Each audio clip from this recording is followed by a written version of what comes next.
En el corazón de Europa Central, donde los castillos de piedra se elevan sobre valles nevados y los caminos de tierra son transitados por campesinos hambrientos, existe una tumba que nunca deja de recibir visitantes.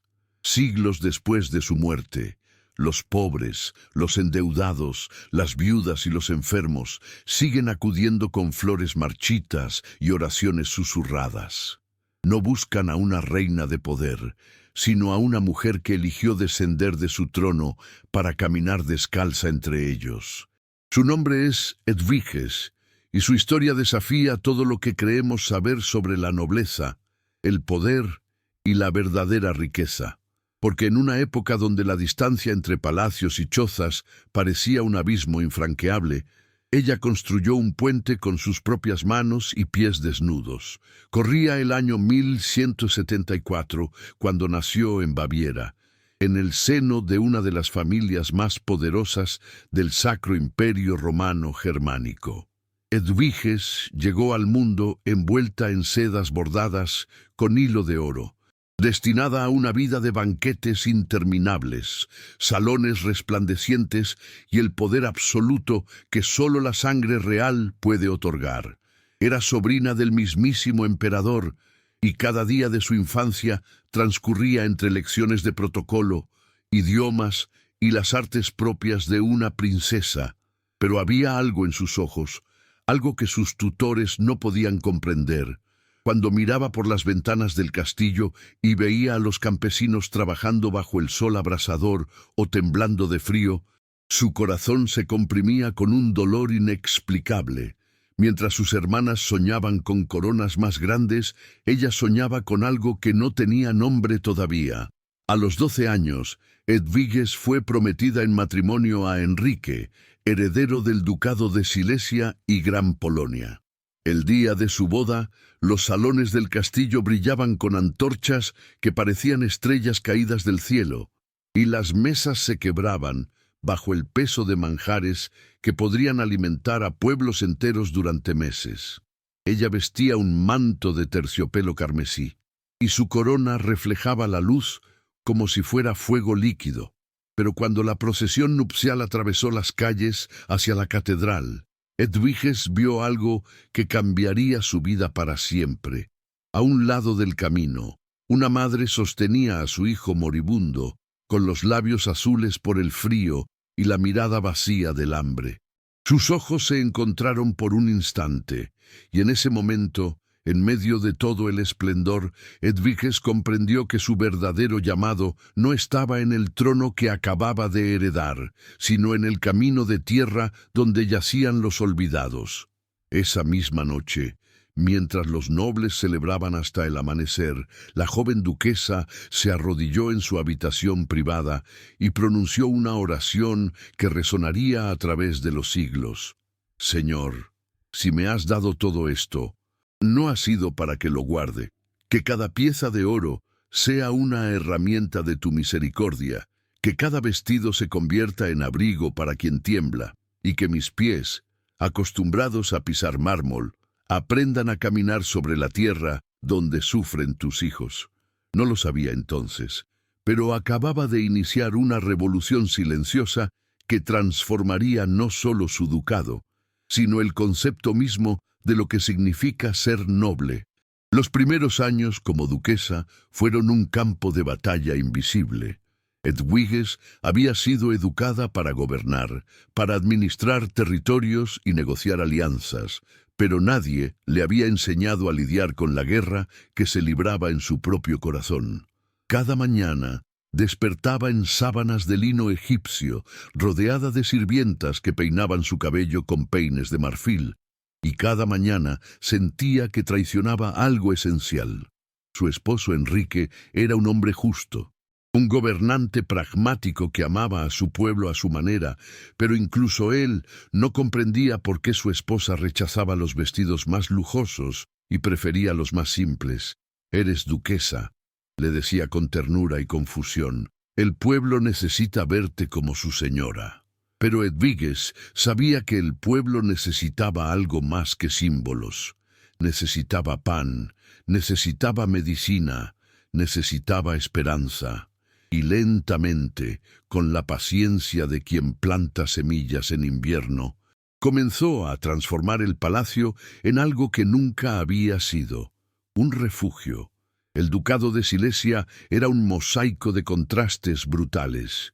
Desde las torres del castillo se podían ver los campos donde los campesinos trabajaban desde el amanecer hasta mucho después del ocaso, con las espaldas curvadas y las manos agrietadas por el frío. Las cosechas eran escasas, y lo poco que se producía debía dividirse entre alimentar a las familias y pagar los impuestos al señor feudal.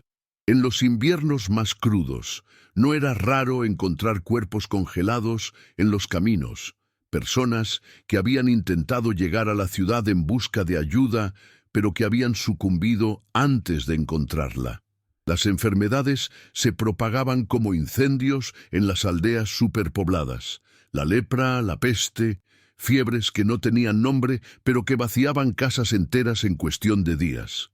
Y luego estaban los prisioneros por deudas, hombres y mujeres encadenados en mazmorras oscuras simplemente porque no podían pagar lo que debían, condenados a pudrirse en la oscuridad mientras sus familias mendigaban en las calles. Edwiges comenzó su misión de la manera más directa que conocía, abriendo las arcas del palacio. Cada semana ordenaba que se distribuyeran alimentos en las puertas del castillo y pronto las filas de pobres se extendían hasta donde alcanzaba la vista. Pero ella no se contentaba con enviar sirvientes a hacer el trabajo. Insistía en estar presente, en mirar a los ojos a cada persona que recibía pan de sus manos. Quería conocer sus nombres, sus historias, sus dolores. Algunos nobles de la corte murmuraban escandalizados: «La duquesa se mezcla con la plebe como si fuera una campesina». Pero Edwiges no prestaba atención a los murmullos. Había descubierto algo que los nobles nunca entenderían, que en los ojos de los pobres, rotos por el sufrimiento pero aún capaces de gratitud, se reflejaba el rostro mismo de Cristo, y cada vez que alimentaba a un hambriento, sentía que alimentaba al Señor.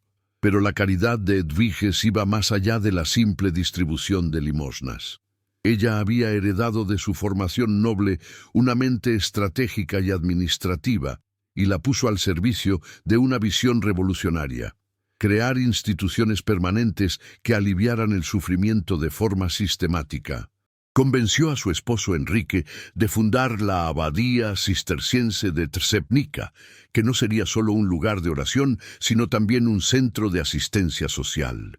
Junto a la abadía, ordenó la construcción de un hospital donde los enfermos pobres pudieran recibir atención sin importar su condición social.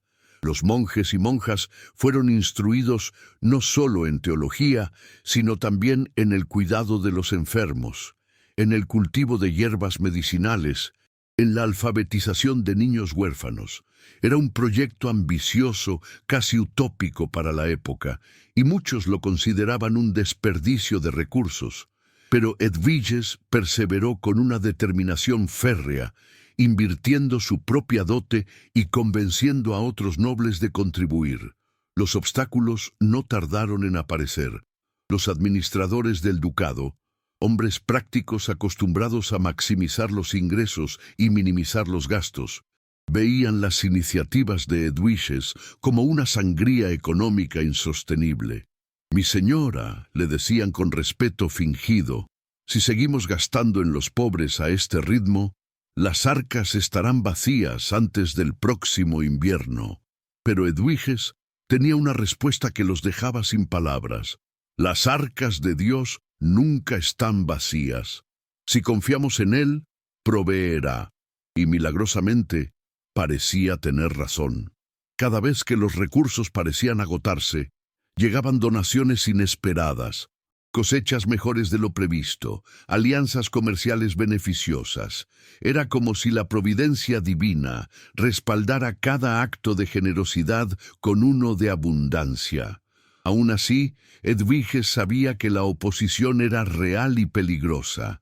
Había quienes susurraban que la duquesa estaba loca, poseída por una piedad excesiva que comprometía la estabilidad del reino. Mientras construía estas instituciones, Edwige también libraba una batalla más íntima y dolorosa, la lucha contra las tentaciones de su propia posición. Era fácil predicar la pobreza desde un palacio, pero ella quería vivirla. Comenzó a rechazar los banquetes opulentos, comiendo solo pan y verduras, mientras los nobles devoraban carnes asadas y vinos importados. Dejó de usar zapatos, incluso en los inviernos más crudos de Silesia, caminando descalza por los pasillos helados del castillo y por las calles embarradas de las aldeas. Sus pies se agrietaban y sangraban, pero ella veía cada herida como una participación en el sufrimiento de Cristo. Los cortesanos estaban horrorizados. Una duquesa que anda descalza como una mendiga es una vergüenza para la corona. Pero cuanto más la criticaban, más firme se volvía Edviges en su convicción. Había comprendido algo fundamental, que la verdadera transformación no viene de las palabras, sino del ejemplo, y que no podía pedir a otros que sirvieran a los pobres si ella misma no estaba dispuesta a descender al lodo con ellos. La devoción de Edviges pronto se hizo legendaria, pero no todo era luminoso en su camino. La vida le cobró un precio terrible, uno tras otro. Sus hijos comenzaron a morir. Enfermedades, accidentes, complicaciones en el parto de sus nueras. Cada pérdida era como un clavo atravesando su corazón. Edviges lloraba sus pérdidas en la soledad de la capilla, cuestionando a Dios entre sollozos. ¿Por qué me quitas a mis hijos cuando solo he intentado servirte? Pero incluso en medio del dolor más atroz, su fe no se quebraba, se templaba como el acero en el fuego. Comprendió que Dios no le pedía alegría ciega, sino confianza incluso en la oscuridad. Y cada hijo que perdía se convertía en un motivo más para dedicarse a los huérfanos del ducado, para ser madre de quienes no tenían madre. Su dolor personal se transformaba en compasión universal y su luto en una liturgia de servicio. Durante estos años, Edviges desarrolló una práctica que escandalizó incluso a los monjes más devotos. Visitaba personalmente a los leprosos. La lepra era considerada no solo una enfermedad, sino una maldición divina. Y los leprosos eran expulsados de las ciudades, obligados a vivir en colonias miserables donde esperaban la muerte. Nadie los tocaba. Nadie se acercaba, ni siquiera sus propias familias. Pero Edviges iba hasta ellos. Entraba en sus chozas inmundas, se arrodillaba junto a sus lechos de paja podrida y lavaba sus heridas con sus propias manos. Les lavaba los pies con agua perfumada, vendaba sus llagas, les hablaba con ternura, les besaba las manos desfiguradas. Los monjes le suplicaban que no se expusiera a tal peligro, pero ella respondía con una serenidad inquebrantable. Si Cristo no tuvo miedo de tocar a los leprosos, ¿cómo voy a tenerlo yo? Y milagrosamente, nunca contrajo la enfermedad.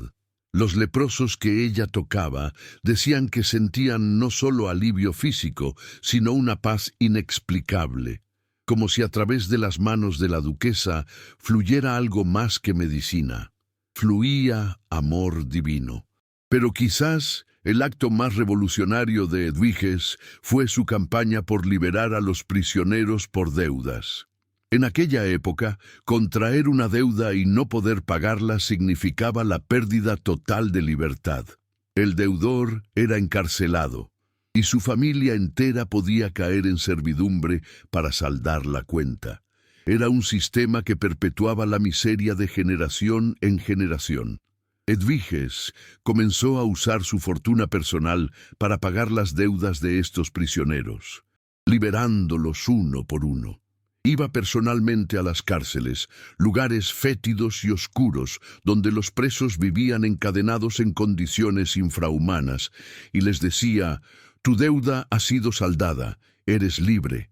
La mirada de incredulidad, seguida de lágrimas de gratitud, se repetía en cada rostro.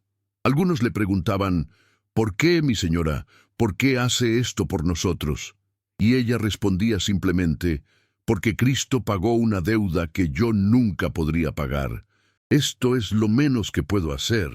Decenas, luego cientos de familias fueron liberadas así, y el nombre de Edviges se convirtió en sinónimo de misericordia. Con cada acto de caridad, el vínculo entre Edviges y su pueblo se profundizaba. Ya no era solo la duquesa lejana que gobernaba desde el castillo, era Edviges, la mujer que conocía sus nombres, que había llorado con ellos, que había tocado sus heridas. Los campesinos comenzaron a verla no como una señora feudal, sino como una madre espiritual, una santa viviente. Y aunque ella rechazaba cualquier alabanza personal, diciendo siempre que solo era un instrumento de Dios, no podía negar el impacto de su presencia. Donde ella pasaba, la esperanza florecía. Las aldeas que visitaba experimentaban un renacimiento. La gente volvía a rezar, a ayudarse mutuamente, a creer que la vida podía ser algo más que supervivencia. El poder de Edviges no residía en sus ejércitos ni en sus títulos, sino en algo mucho más poderoso: su capacidad de amar sin condiciones, de ver a Cristo en cada rostro sufriente y de actuar en consecuencia. Y ese poder estaba a punto de ser puesto a prueba de la manera más devastadora imaginable. Estoy escribiendo el bloco 3, Ato 3, Clímax de la Santidad y Testimonio, 8 parágrafos. El año 1238 trajo consigo una pérdida que partió el corazón de Edviges por la mitad. Su amado esposo Enrique falleció después de décadas de matrimonio y gobierno conjunto. El hombre que había sido su compañero, su aliado en la misión de caridad, su apoyo cuando la corte la criticaba, yacía ahora inmóvil en el sepulcro real. Edviges permaneció junto a su tumba durante días enteros, rezando el rosario con los dedos ensangrentados de tanto apretar las cuentas, pero incluso en medio del luto más profundo tomó una decisión que dejó atónita a toda la nobleza. Renunció formalmente a todos los lujos que le correspondían como duquesa viuda y se retiró al monasterio de Trzebnica que ella misma había fundado, no como una noble buscando refugio temporal, sino como una penitente dispuesta a vivir bajo la regla monástica. Los cortesanos intentaron disuadirla. «Mi señora, usted es la madre del duque, su presencia es necesaria en la corte».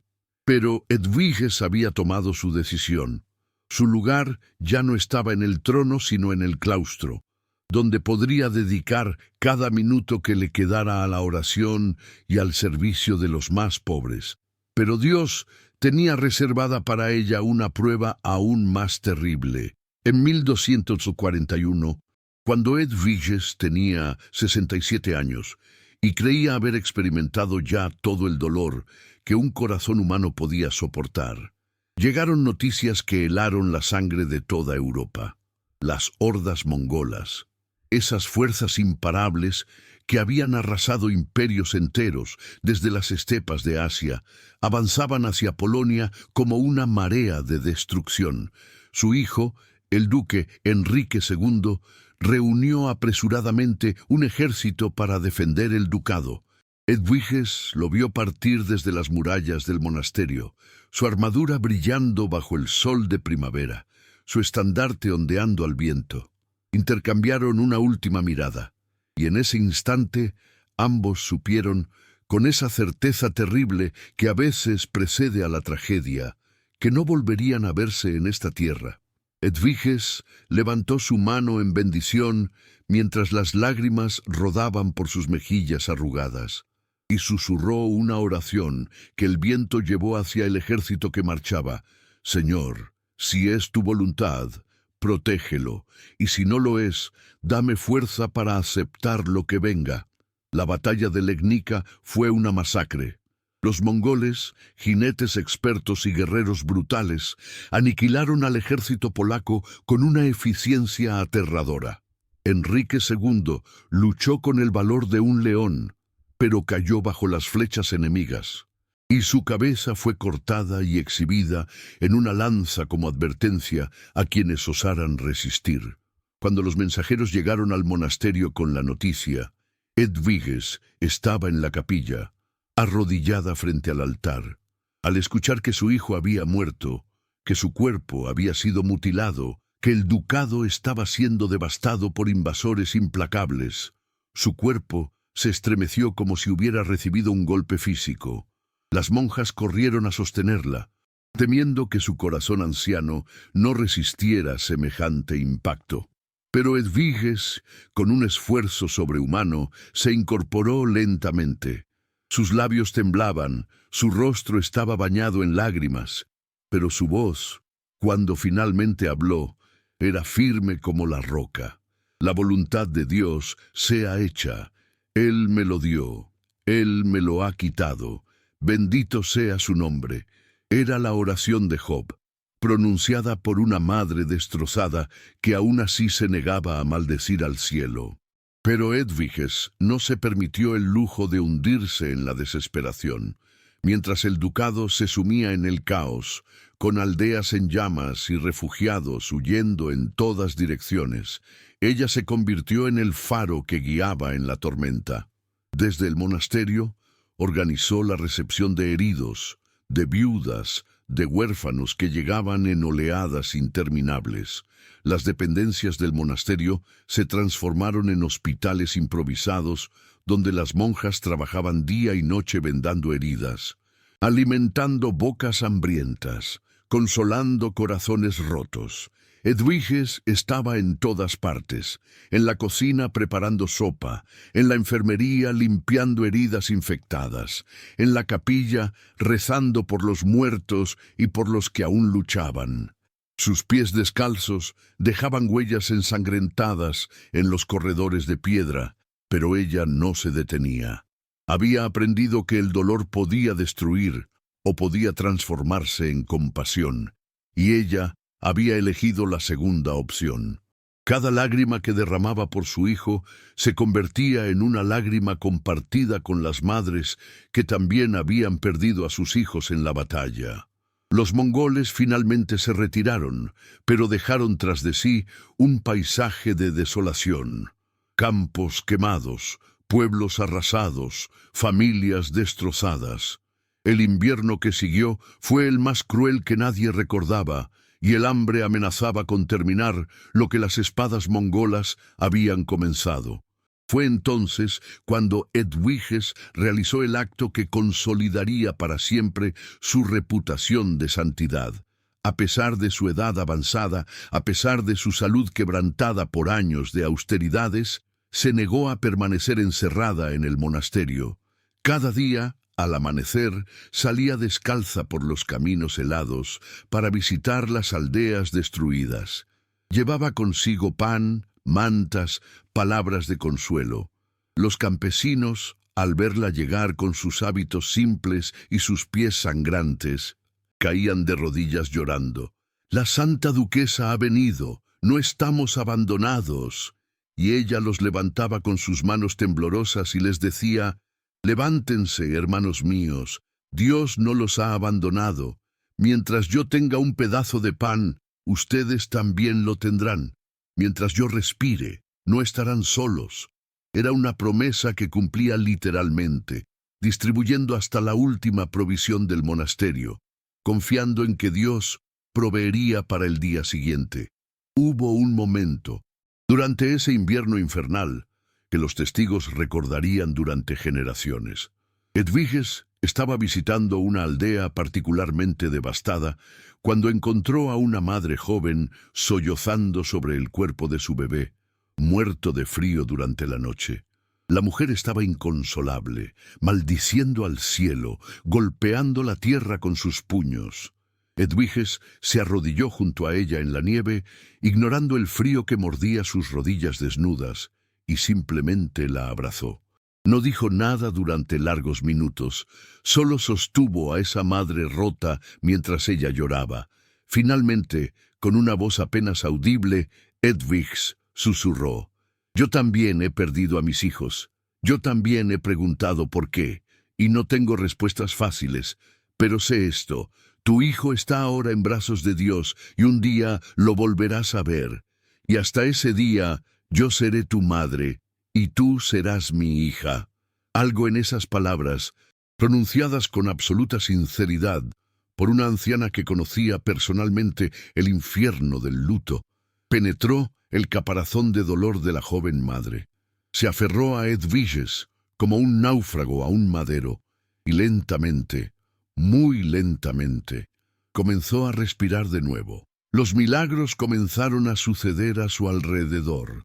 No eran milagros espectaculares de multiplicación de panes o resurrecciones, sino milagros silenciosos y profundos. Corazones endurecidos por el odio que se ablandaban, enemigos que se perdonaban, comunidades destrozadas que encontraban la fuerza para reconstruir. Donde Edwiges pasaba, la paz la seguía como una estela invisible. Los soldados que habían sobrevivido a la batalla y que estaban atormentados por pesadillas encontraban consuelo en su presencia. Los niños huérfanos que no habían sonreído en meses comenzaban a reír cuando ella les contaba historias. Era como si su sufrimiento personal, lejos de amargarla, la hubiera convertido en un canal puro de gracia divina, y ella lo sabía.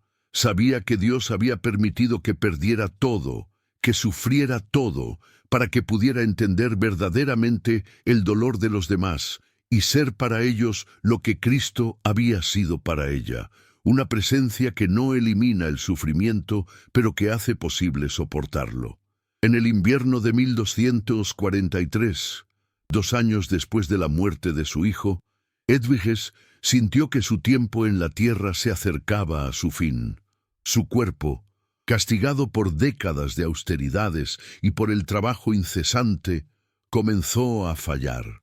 Pero incluso cuando las monjas le suplicaban que guardara reposo, ella insistía en levantarse cada mañana para rezar laudes con la comunidad y para recibir a los pobres que seguían llegando a las puertas del monasterio. El día de su muerte, el 15 de octubre, estaba consciente y serena.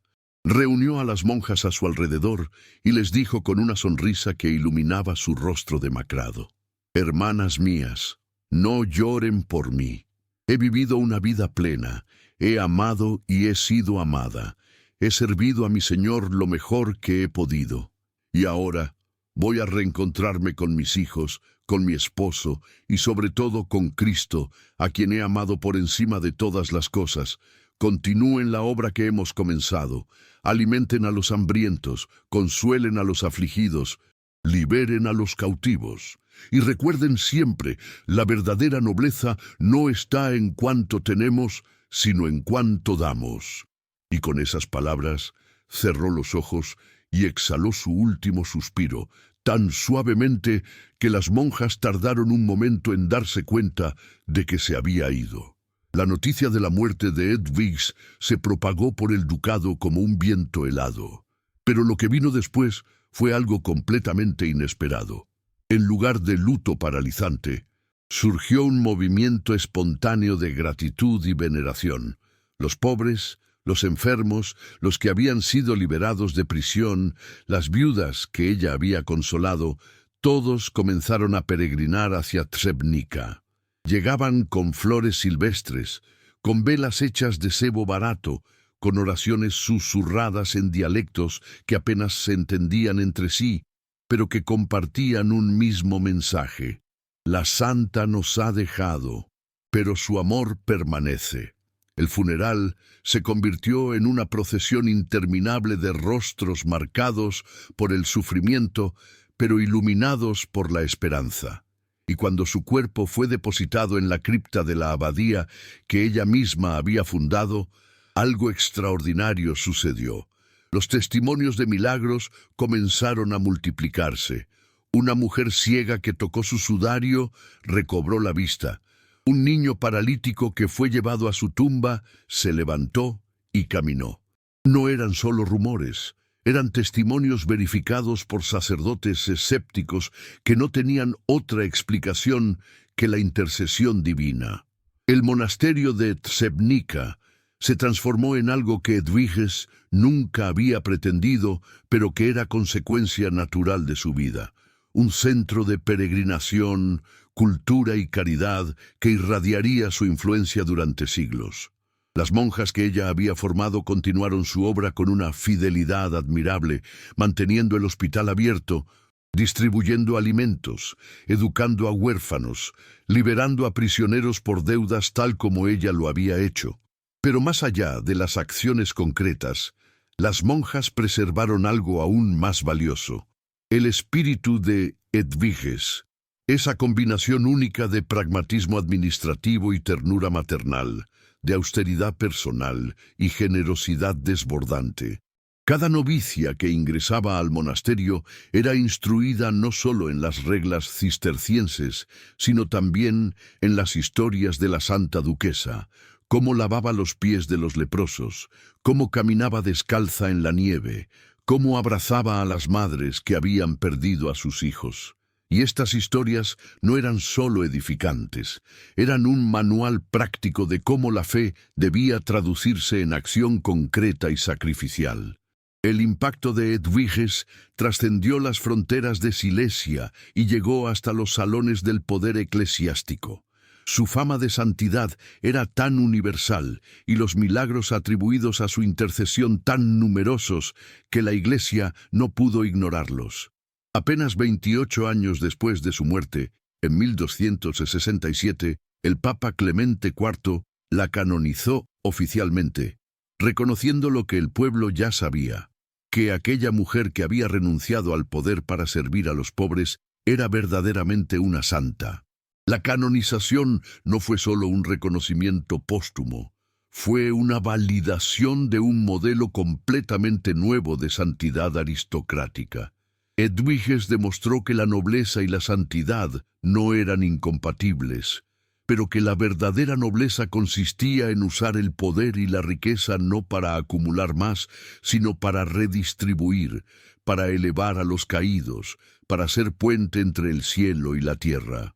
Su vida se convirtió en un estándar contra el cual otras nobles devotas medirían su propio compromiso, y muchas seguirían su ejemplo en los siglos venideros.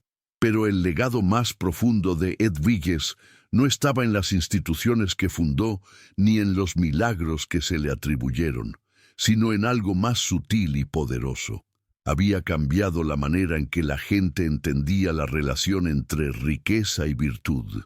Antes de ella, la caridad era vista como una obligación ocasional de los ricos, una limosna dada desde la distancia para calmar la conciencia. Edwiges transformó la caridad en un encuentro personal, en un descenso deliberado desde el privilegio hacia la vulnerabilidad compartida. No enviaba sirvientes a hacer el trabajo sucio, ella misma se arrodillaba en el lodo.